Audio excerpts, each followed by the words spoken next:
बिस्मिल्लाहिर्रहमानिर्रहीम, अस्सलाम वालेकुम। आप में से अक्सर दोस्त ये सवाल करते हैं कि जब भी वो किसी ज़हनी दबाव का शिकार होते हैं या कुछ लोगों में डिप्रेशन होता है और उसके साथ उनकी जो डाइजेशन है वो ख़राब हो जाती है, तो अगर ज़हनी दबाव की वजह से हमारा निज़ाम जो है वो प्रॉपर काम ना करे, तो उस वक्त हमें कौन सी मेडिसिन इस्तेमाल करनी चाहिए।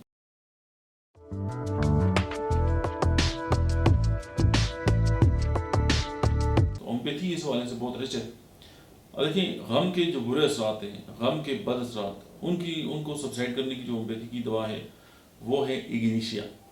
और मैदे के साथ जो इश्यूज़ हैं और इवन लंग्स के अंदर अगर जो ऑक्सीजन है उसकी जो है कंसनट्रेशन जो है वो प्रॉपर नहीं होती और जिस्म के अंदर जो है वो ऑक्सीजन की कमी हो जाती है, तो कार्बोवेज, इग्निशिया और कार्बोवेज जो है वो आप 30 ताकत में या लो पोटेंसी 6 में या 3x में मिलाकर दिन में 3 से 4 बार जो है वो 10 कतरे 2 घूंट पानी में मिलाकर इस्तेमाल करें।